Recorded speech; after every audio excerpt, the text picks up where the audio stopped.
The Tudors Dynasty Podcast. Hello and welcome back to the show. I'm your host, Rebecca Larson, and I'm very happy today to have a first-time guest to the show, Helen Harrison. Welcome. Hi, it's lovely to be here. Yeah, it's wonderful that you're here for the first time ever. You've written how many books now? 2 or 3?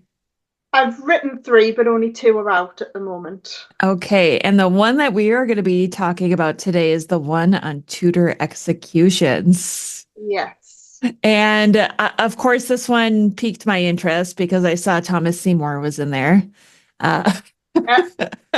But I try really hard to not talk about him too much on the show because obviously I've done some research that maybe other people haven't done. So I try not to get into arguments. So don't worry, I'm not going to argue with you about Thomas Seymour.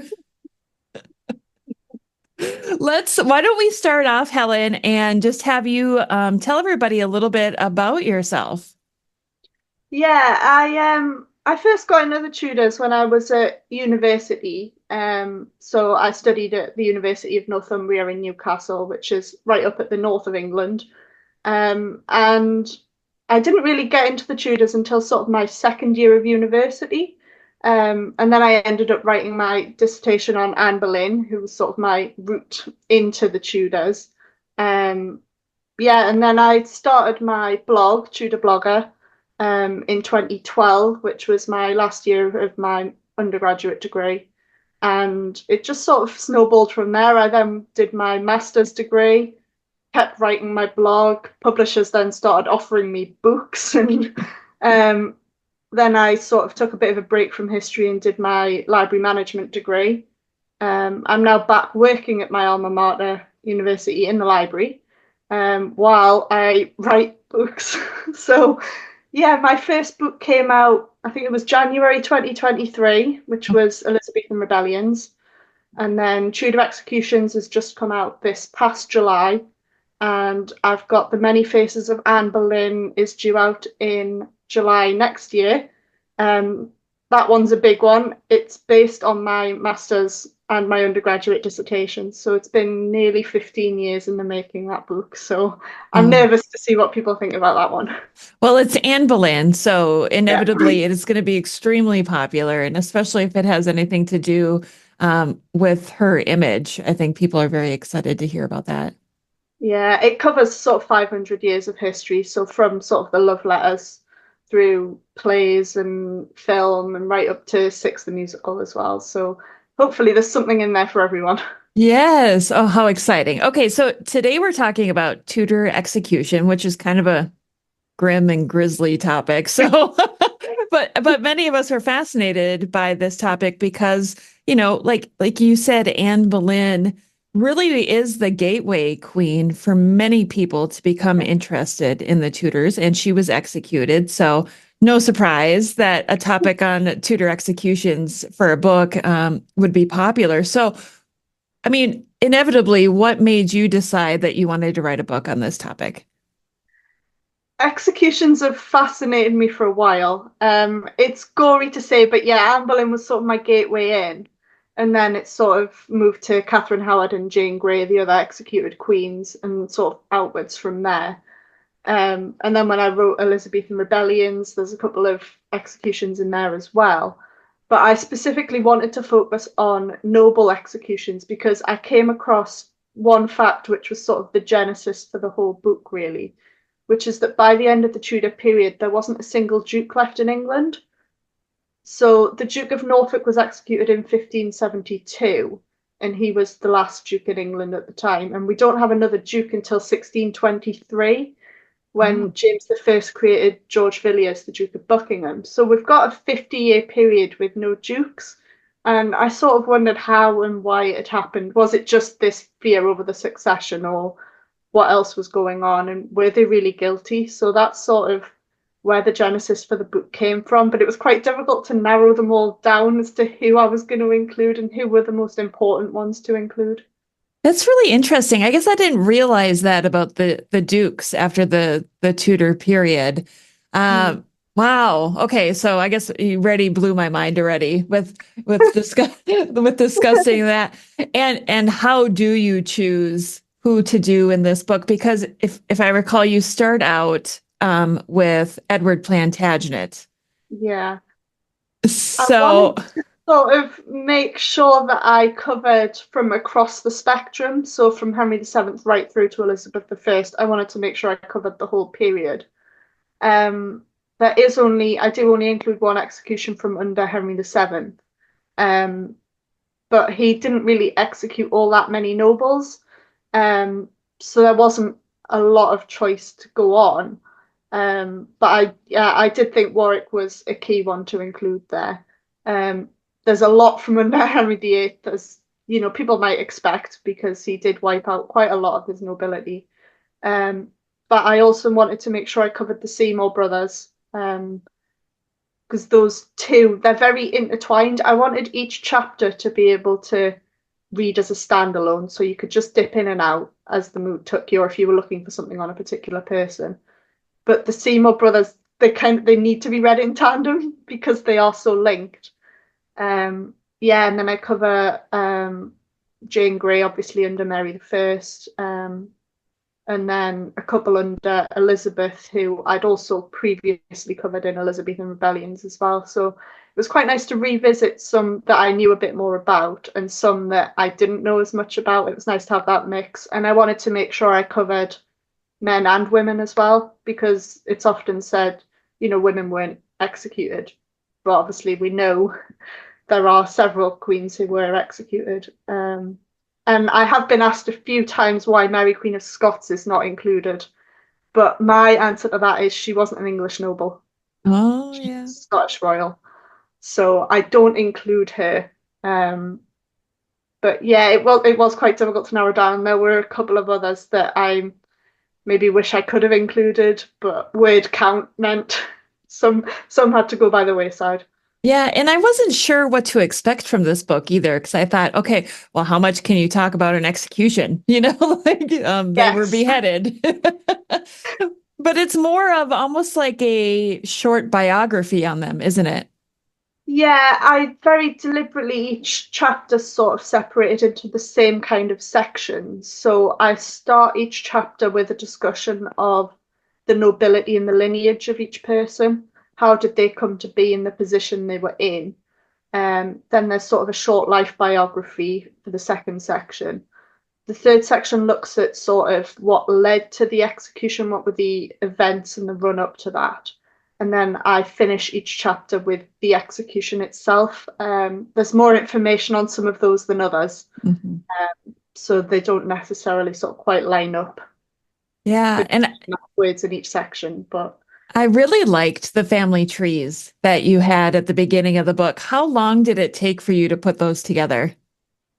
It took time because I'm quite a perfectionist, so actually putting them on the screen, I was thinking, how am I going to sort of line all these up so they look even and they fit in the area they need to fit into? So that took me a while, but some of them were more complicated than others. I knew the Boleyn Howard one quite well anyway. So that one was all right to do, but it was when I started realised I was going to do one for the Poles, one for the Staffords, one for the Devereux, and then I realised the Poles and the Staffords are interlinked, and the Devereux and the Dudleys are interlinked. Yeah. It doesn't make sense to do a separate one for each of them. So the Devereux and the Dudleys are on the same page, and the Poles and the Staffords are on the same page, just as the Boleyns and the Howards are. And then there's the Seymours are included as well. It did take a while, and I was trying not to overload with too much information and too many titles on those pages. So some of the titles are in there, the key titles are in there, but I didn't put everyone's titles in because it just looked far too cluttered by the time I'd done that. So there was some pruning back in the end on how I put those together. I think putting a family tree on a sheet of paper is the most difficult. And I used to be a genealogist. I did that I want to say for a living, but it was more like a side job that I did for a while. And that was the most tedious and difficult part, was to try and get it all on one page and make it look good. And you did a good job on that. Thank you. Yeah, researching them was quite fun and finding out how everyone was interlinked. It was just then condensing it to get it on that bit of paper and make sure that everyone who was on there needs to be on there. And yeah, so some sort of minor lines had to be sort of left off just to get it on the page. Well, and it's interesting when you're researching family trees of these Tudor nobles because so many of them are intertwined and they're Yeah. people married into other people's families, and you're like, oh, they were cousins. Yeah, and you realize sort of all the wives were all related to each other, but Yeah. yeah, so it's trying to find when you're doing those family trees, where do I need to stop and start a new one? Yes, exactly. So, okay, so I want to talk to you about some of the topics that you covered, and I have Hmm. some questions. So, I hope I don't throw you off a little bit. But Edward Plantagenet, the Earl of Warwick, so he Yep. was the son of George, Duke of Clarence, and oh gosh, I got to make sure Isabel Neville, right? Yeah. And so he was the nephew of Edward IV, and then by right, then he was a cousin of Henry VIII, or Henry yeah, Henry VIII. Gosh, see, Yeah. even sometimes I get confused with these family trees. So Edward was a threat to the throne, and for those who maybe haven't gone back to that part of history, explain to the listeners why he was a threat. Yeah, it gets quite complicated. It's all linked to the Wars of the Roses and the Princes in the Tower, which is obviously a contentious topic. I'm not going to go into that. But yeah, so Edward the Fourth's children, by his will, were the first in line. So that was his two sons, the Princes in the Tower. And then when they vanished, assumed murdered at that time, it effectively his line fell to his daughter Elizabeth of York, who we know married Henry VII. Um, George was the Duke of Clarence was the second brother, but when he was executed, his son Edward Earl of Warwick and his daughter Margaret were barred from the throne. So they were unable to inherit, which left the line open to Richard III to take the throne. Richard died childless. His son died, I think, about a year and a half before him. I can't remember the exact date. So when Richard died at Bosworth, he was childless. So effectively, when Henry VII came to the throne, the only York heirs were Clarence's son. He was the only male direct descendant of any of the York brothers. His sister Margaret and Edward IV's daughters, Elizabeth of York and her sisters.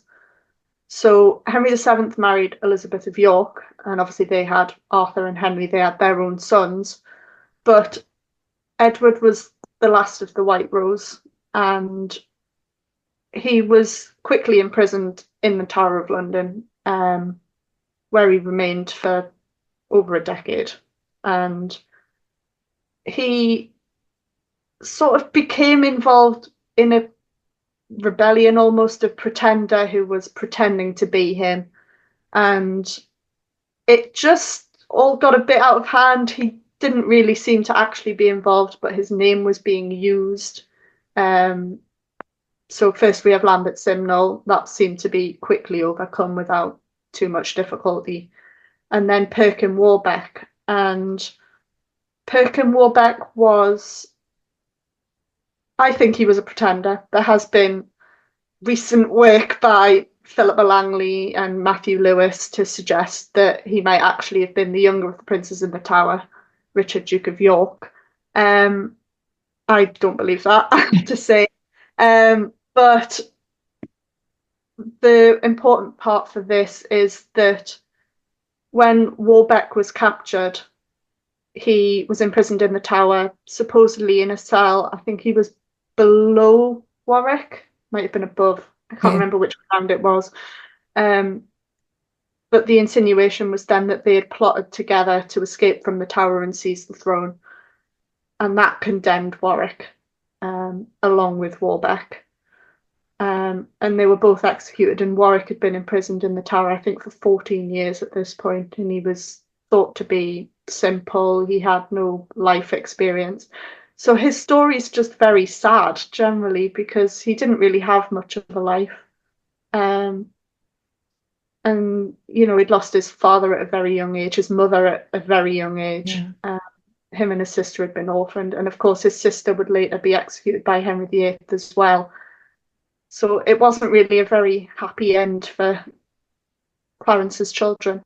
No, the Very whole sad story. it is, isn't it? Like when you Yeah. look at how they all died, it is very tragic.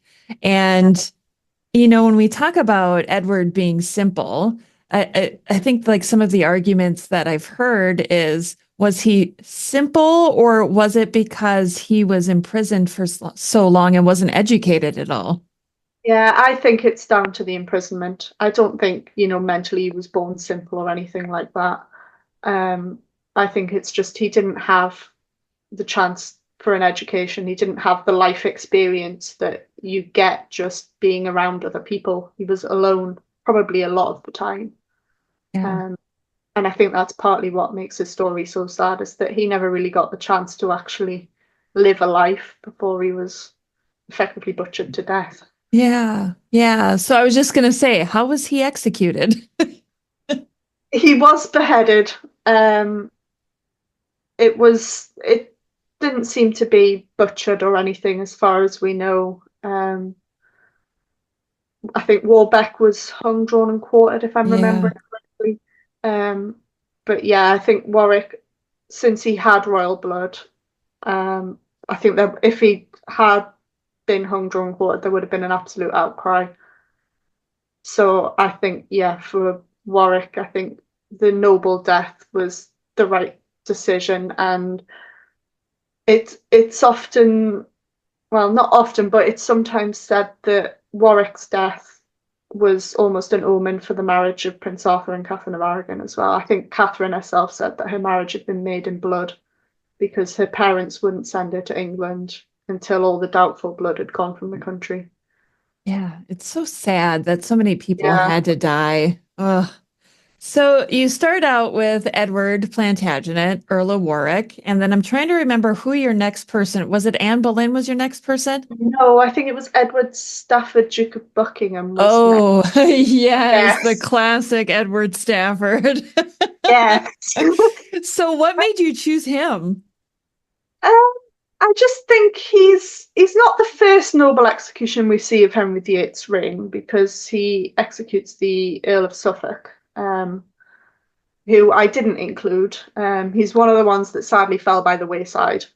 But yeah, I chose Buckingham because it's the first sort of ducal execution that we see.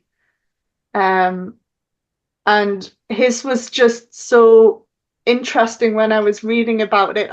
It's difficult to get a clear read on his guilt, whether he was truly guilty or whether it was all sort of taken from rumor or even made up. There's been suggestions that charges were made up.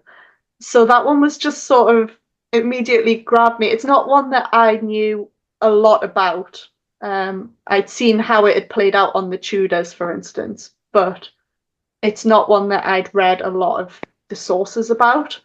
So I think partly it was personal that I wanted to dig into that one a bit more.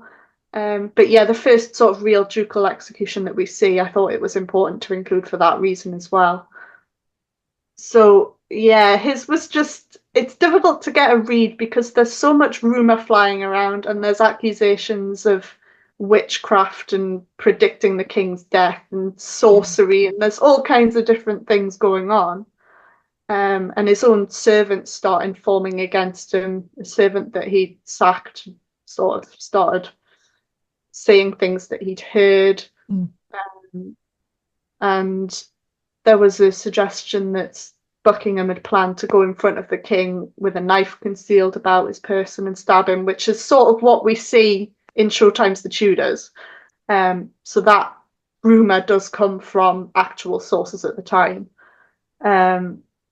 But yeah, Stafford's is just, it's a bit odd because he's effectively the foremost noble in England at the time. The other key duke at the time is Norfolk, but he'd only regained his earldom in, I think, 8 years previously, in 1513 after Flodden. So Buckingham is one of the oldest sort of lines, but his father had also been executed by Richard III. So there is that sort of almost inheritance of treason in there as well. So I wanted to look a bit more at that a bit and just figure out, did he have something against authority? Was it that he's struggling to contain himself and that he did want to be king? Or was it there was some kind of manipulation to try and get rid of him? And I never really got a clear read on quite what I thought of that one, to be honest. Well, it's difficult because in order to get a clear read on something like that, you really have to focus on that one subject and only that subject and dig into it. And how do you have time to do that when you're writing a book like this? Yeah, I mean, I looked at a lot of the primary sources, but there seemed to be a lot of contradiction within them with what people thought. And, servants with grudges, can you really trust what they say? There's always that question of bias of, is it really true? I think at the very least, Buckingham was careless. He raised men. I think he claimed that he needed to raise men to protect him when he toured some of his estates. And it does seem he did employ someone to do some kind of predicting, whether it was over the king's death or his own future. There's some different readings on that one. But he was certainly careless, and I could see why the king would suspect him of treason, whether he intended treason or not. So then the question is, because you brought up Showtime's The Tudors a couple times, and I always love to talk about that on the show because so many people have watched it. I loved watching it because it brought history to life, whether it was factual or not. So then the question remains, did Buckingham really react the way that they showed him reacting on the scaffold? Was he afraid to die? Did they have to hold his arms out? Did you find anything about that? Didn't find anything about that. I find the Tudors quite interesting because it's a mix of, they've obviously looked at some of the sources. You can see that they have gone back to the sources. There's direct quotes from them. But there's this huge amount of drama that they've obviously added because it is a drama. And I am fascinated by historical accuracy within dramas, and you'll see that a lot more in my Anne Boleyn book, which is what I spend a lot of it looking at. But yeah, the Buckingham case in the Tudors was interesting because from reading the sources, although Buckingham was careless, he was almost quite contained. It didn't seem he got angry at times. We have records of him, blowing his top on occasion. But in another way, he seemed quite contained. And we don't have any records of him, refusing to lie down for the axe or anything. He seemed to die quite composedly from the sources that we have. So yeah, I think in Showtime's The Tudors, that was just a historical license there, I think.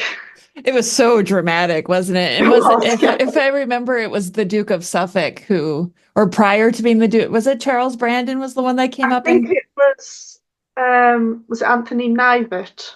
Oh, yes, you're right. Compton. It was one of those two, I think, who did it. Yeah. Yeah, I just remember being like shocked when that happened. Arms out, yeah. Yes. Okay, something else that you mentioned, and this is something I've done a little bit of research on with my Thomas Seymour stuff, is the definition of treason. Yeah. So let's talk about that and how it kind of changed, maybe with some of your different subjects. Like if you've noticed that the definition of treason or what was considered treason changed. Yeah, so the beginning of the Tudor period, the Treason Act is still the one that's in effect is from 1351. So it's nearly 150 years old at the beginning of the Tudor period. It remains in place throughout Henry VII's reign and well into Henry VIII's reign. It's only when Henry VIII marries Anne Boleyn we see a new Treasons Act come into place. And that's because Henry is so paranoid about the succession. He doesn't want Catherine of Aragon's daughter Mary to succeed. He wants his children by Anne Boleyn to succeed. And we know there's a lot of people who were very angry about his annulment and his remarriage. I'm looking into this at the moment for my fourth book, so forgive me if I go a bit off topic here. But the annulment case is interesting because it brings out a lot of new government acts. So we have the Act in Restraint of Appeals, which forbids appeals to Rome. We have the Act of Supremacy, which cements the monarch's headship of the church. The Act of Succession, which cements the succession on his children by Anne Boleyn. And sort of surmounting all of this is the Treasons Act, which is introduced in 1534 alongside the Act of Succession. And that effectively cements Anne Boleyn's position. If anyone questions her position or that of her children, that would be treason. And it's not just in act at this point. If it's a thought or a spoken word, that can now be treason, which it couldn't have been before. So the definition of treason becomes a lot wider, and I think it's harder for people to know what is actually treason. There's more license for the king or his ministers to say that's treason, and it's difficult to dispute whether you've had a thought. Right. Or to remember what words you might have said in haste or in anger. So we see a lot more persecutions for treason. We have monks being executed. We see Bishop Fisher, Thomas More, executed under that new Treasons Act.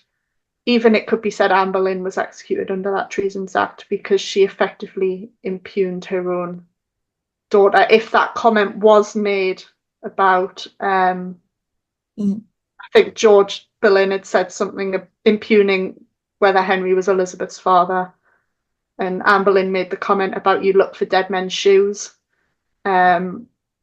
which is words that effectively predicted the death of the king. So it could be said that even Anne Boleyn was condemned under the act designed to save her. But that act remained in place until 1547, after Henry VIII died. Edward VI introduced a new act which just refined the definition further. There were a lot more sort of religious connotations to that act, as Edward was a lot more Protestant, if I can use that word, than Henry VIII was. So that was refined. And then we come to 1554, after Edward's died. Mary I is now on the throne, trying to restore Catholicism. And she effectively undoes the Treason Acts of 1534 and 1547. And it reverts back to the 1351 Act. So she effectively tightens that definition of treason, and removes a lot of the thought and word parts of it, and it goes back to deeds. But for Mary, treason is tied in inextricably with heresy at this point. Anyone who doesn't follow her sort of beliefs is guilty of treason. So we actually see an increase in treason sort of convictions as much as we do heresy ones. So yeah, it took me quite a lot to sort of unravel what was going on at various different points, just because everything kept changing. Yeah, I think when you look at treason and what encompassed treason over the time period of the Tudors, which was 118 years, I think it's really interesting. And I focused on Edward VI because my focus was trying to find out whether or not Thomas Seymour was actually guilty of treason. And one of the things that I discovered in the Treason Act of 1547 was it was like very specific that if someone did something treasonous, there had to be at least 2 witnesses, and they had to come forward within a certain number of days. Yeah. And I found that interesting because I thought, wow, that is very specific. And it was a short number. And I don't remember off the top of my head if it was like 3 days they had to come forward. Yeah, it was a very, very short period of time, which, yeah, surprised me as well, I have to say. But I don't think in Thomas Seymour's case there was much doubt that he'd at least broken into the king's rooms at that point. So I don't think anyone was going to dispute that one, at least. But... This is where I'm going to dispute it, Helen. But not today. Not today. We'll leave that for when I eventually finish my book. But like I said before, it's one of those things too. If you don't spend all of your free time researching that one specific person and everything surrounding them, there might be things that you're going to miss. And that's just how it is when it comes to researching.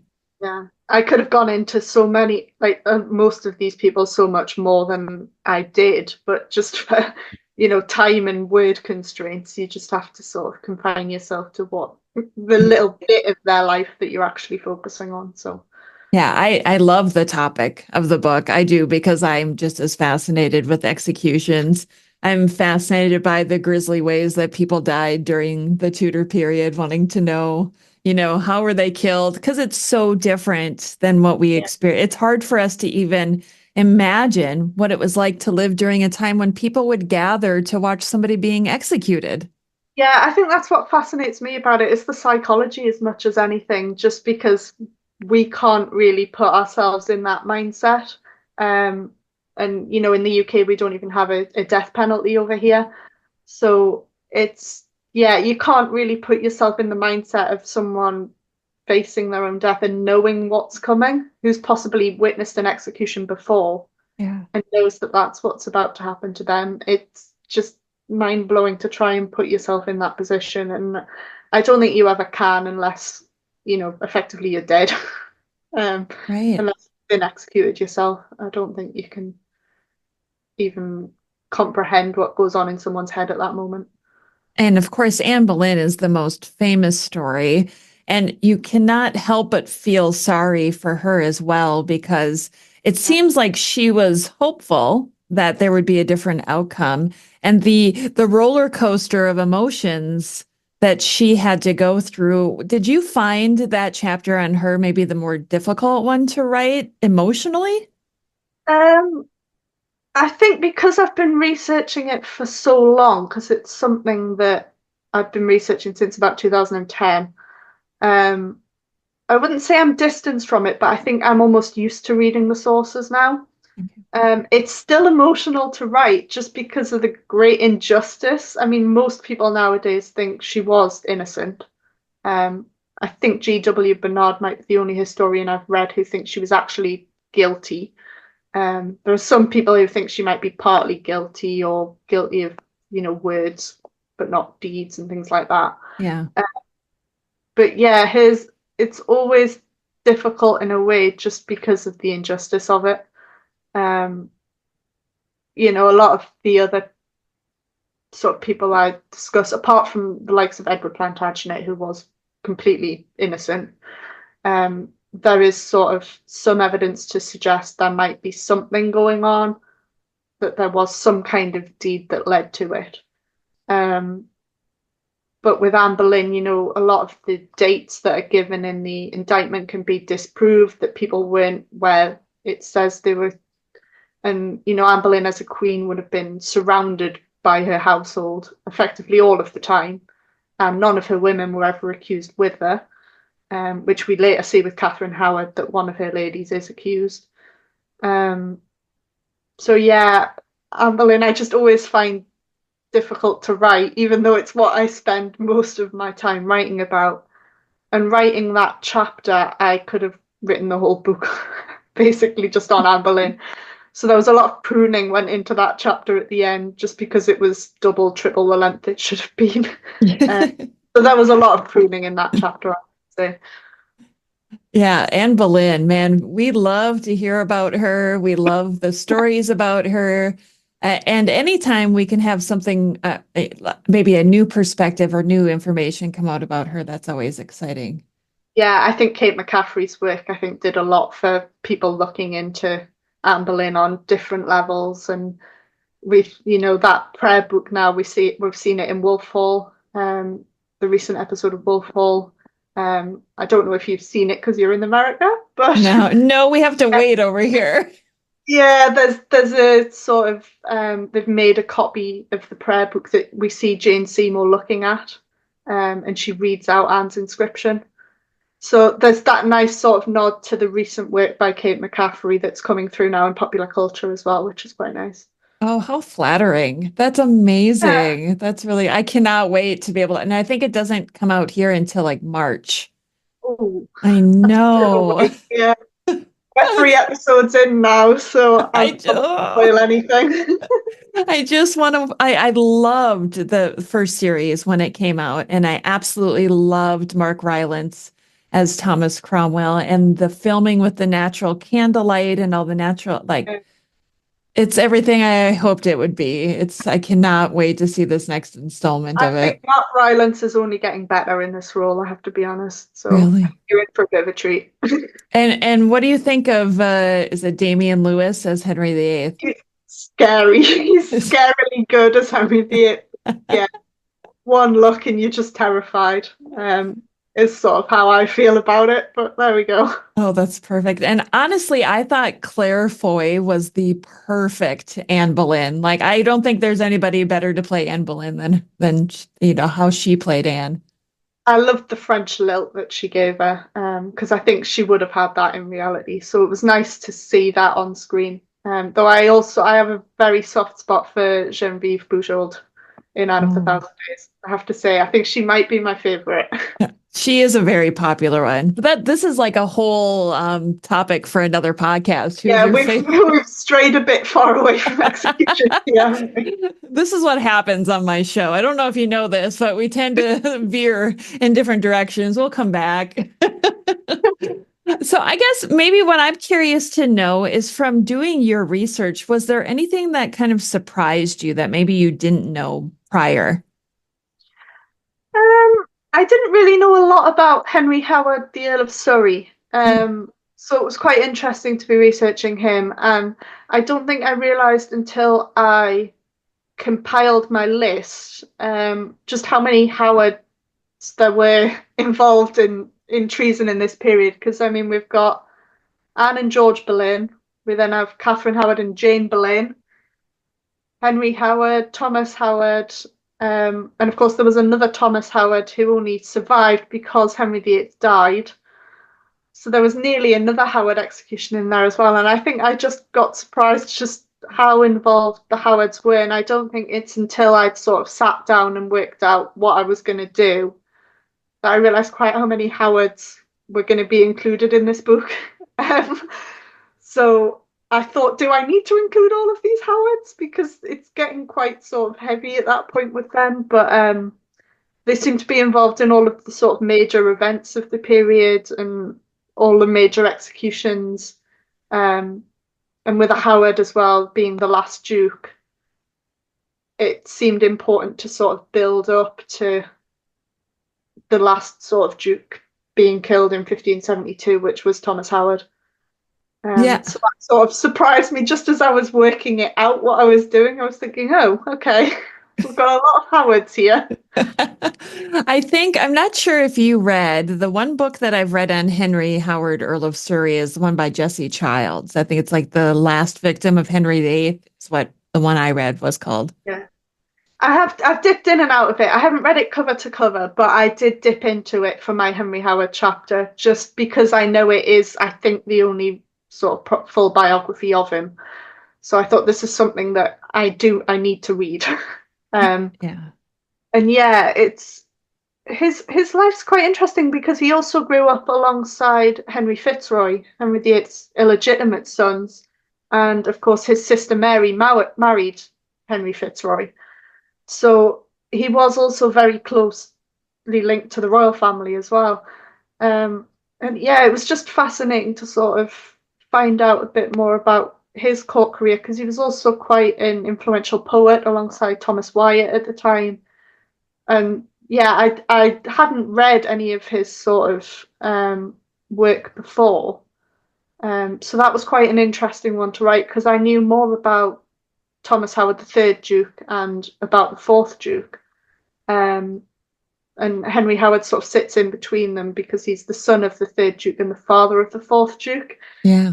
But he wasn't someone I knew a lot about. So it was nice to sort of fill in that gap a bit. It just sort of surprised me how connected he was to the royal family in the end. And of course, he was Henry VIII's last victim as well. So Yeah.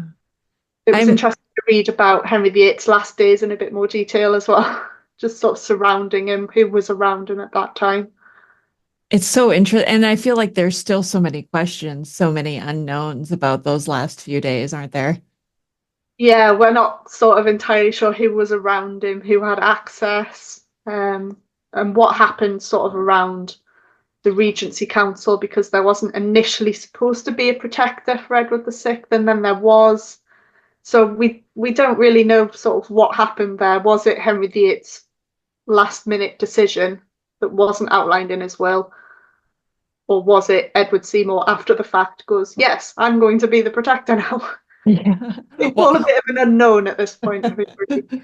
well, this is the perfect transition to get into the Seymour topic. Now, I find it interesting because Henry Howard, the Earl of Surrey, has a connection to the Seymour brothers, especially through his sister too, right? With Thomas Seymour and proposed marriages to his sister Mary Howard.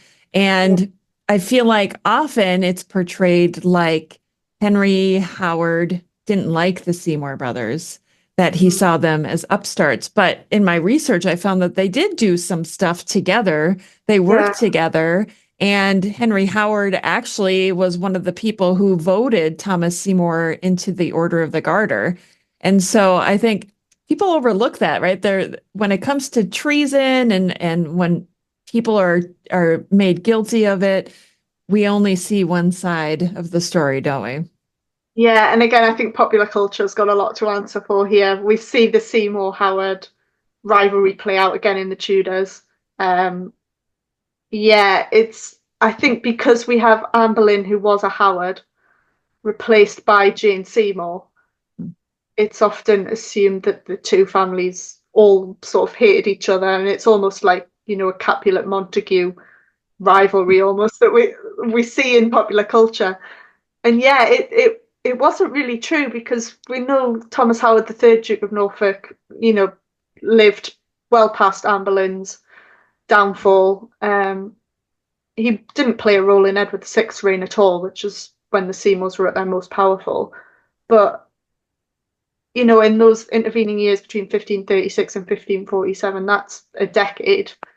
And there were Howards and Seymours at court in fairly powerful positions, and they would have had to work together in some way. It's not like that rivalry, was sparked around the court for a decade. So yeah, I think social media's got a lot to answer for there. Popular culture, social media, it just all gets blown out of all proportion. But yeah, the Seymour brothers are interesting just because, one, Edward became, the protector, effectively the most powerful man in the kingdom, behind nominally the king. Obviously, Edward VI was 9 years old, I think, when he came to the throne. Yeah. So the power the king would have had at that point, not a lot, I would have said. So we have Edward Seymour with all of this power. And then Thomas Seymour's just sort of, he feels like he hasn't got the power he deserves, because they're both the king's uncles. They should share this power. So I think Thomas Seymour, he marries Catherine Parr, but there's a suggestion he thought about marrying Princess Mary. Obviously, we know there was something happened with Princess Elizabeth. I don't want to make you uncomfortable. You say what you want to say. What exactly happened is a bit of a question. No one's entirely sure how far it went. Obviously, Nicola Tallis has done a lot of research on this recently as well. Yeah, I think there was something inappropriate happened there. How far it went, I don't think Elizabeth would have gone to full intercourse. I think she was far too aware of her own position to let that happen. But I think there was something inappropriate had happened. But so Seymour almost seems to he gravitates towards someone that he thinks can give him power to rival his brothers. And I think that's the reason that he supposedly initially approached Princess Mary, his marriage to Catherine Parr, and then his relationship with Princess Elizabeth. And of course, he brought Jane Grey into that household as well, who was also an heir to the throne. He seems to surround himself with these women who can give him power. But it doesn't work out very well for him in the end. No, it doesn't. No, Princess Mary just distances herself completely, doesn't seem to want really anything to do with him, tries to encourage Elizabeth to distance herself. We know Catherine Parr sadly dies in childbirth, and Jane Grey is removed by her parents back to their home at Bradgate. So Thomas sort of loses all of these sort of threads of possible influence that he has. And he just seems to sort of lose his head, almost a mental breakdown. And we see him trying to break into the king's apartments. I think it was at Hampton Court. Dog ends up getting shot, and it all gets a bit sort of out of hand, I think, from what he'd planned. Yeah, and he ends up arrested in the Tower. Then Elizabeth ends up questioned, and her household are put in the Tower, and it involves a lot of people who were very close to the king and the protector. It's the king's uncle and the king's sister at this point. And I don't think how much Edward knew, I'm not sure. Edward VI. He must have been told that his uncle was in the Tower, but we have his diary entry for the day Thomas Seymour was executed, and it's very cold. Yeah. There's no emotion whatsoever in that diary entry. It's one line. I think it just says Thomas Seymour was executed on Tower Hill or something. Yeah, something like the bear. I think like the Baron of Sudley was executed. It's like, that's your uncle. It's very cold. Yeah, it's sad that there's not even that spark of emotion for his uncle. Yeah, and I think Thomas Seymour's execution and downfall is then the beginning of Edward Seymour's downfall, because he never really recovers from the execution of his brother. No. But then into sort of rebellion, and there's two sort of rebellions simultaneously. And Edward Seymour he seems to have an affinity almost with the people. He wants to protect them and he wants to help them.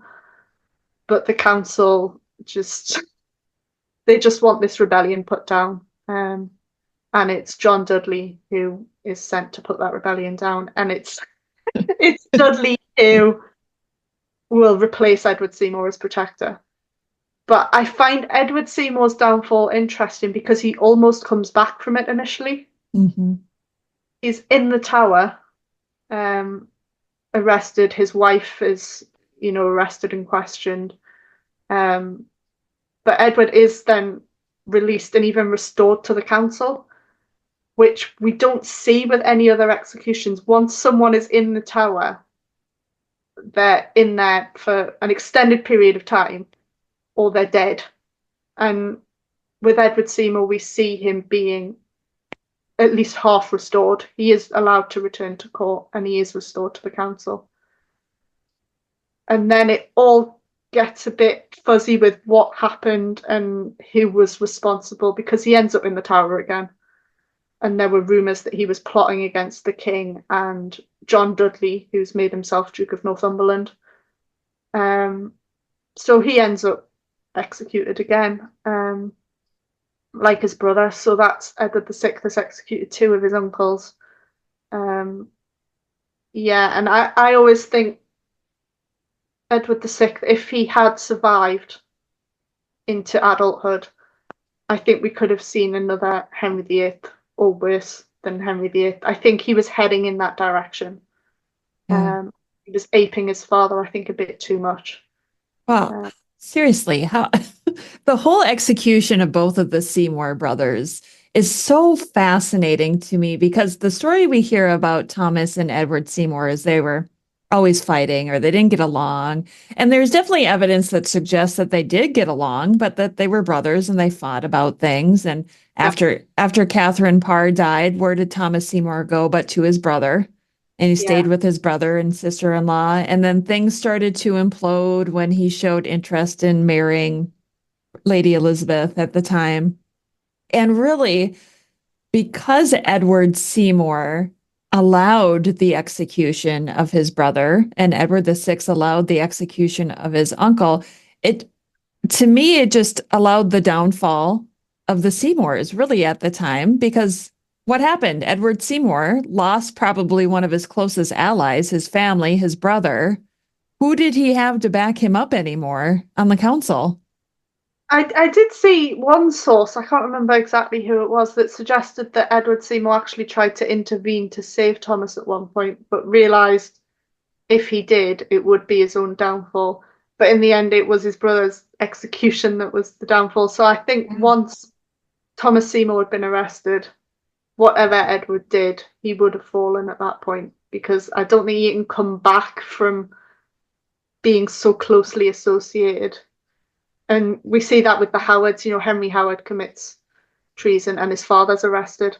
We see it a lot that relatives are then arrested and condemned. So I think, Thomas Seymour's execution was a massive critical point in Edward Seymour's life, because I don't think he could come back from that at all. No. Imagine how different things could have been if Jane Seymour had survived. I think the young Edward VI would have turned out very differently had he had his own mother there. I think Catherine Parr did the best she could. But I think things could have been different if he'd actually had Jane Seymour's influence there. And I think the king Henry VIII may have been slightly different if Jane had remained beside him. He might not have gone so far, because I think Jane was a very calming influence on him.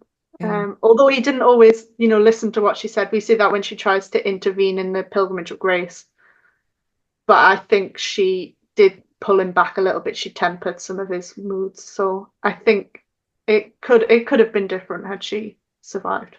Most definitely. Well, Helen, we could talk about this for hours, but I definitely want people to go out and buy your book. So if anybody's interest was piqued by our discussion today and they want to learn more about these Tudor executions, where can they find your book?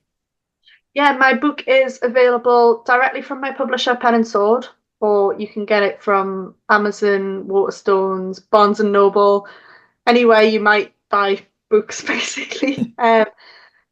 So it should be available from most booksellers, I would think. I'm not sure who the major American booksellers are, apart from Barnes and Noble. But that's really the big one, in Amazon, of course. Yes. But I would hope it's available from most booksellers. Okay, wonderful. And we'll include links so that people can buy your book. And if people want to reach out and contact you, how can they do that? Yeah, I'm on social media. I'm Tudor blogger on basically all social media: Facebook, Instagram, Threads, Blue Sky. I am still on Twitter, but I'm not sure how long I might remain there. Or people can reach out on my website, which is tudorblogger.com. Wonderful. Helen, thank you so much for coming on today.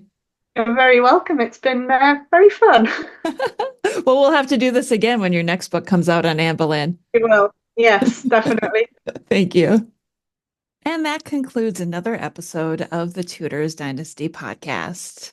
Thank you so much for listening. If you love the show and would like to show your support, consider becoming a patron over on Patreon. That's patreon.com/Tudors Dynasty. Over there, you'll get commercial-free episodes, early access, and some patron-exclusive content as well. If you would prefer to show your support in another way, head on over to my website, tudorsdynasty.com, and click on the shop to see some of the new merchandise that I have available. Thank you so much for listening. Until next time. The Tudors Dynasty Podcast.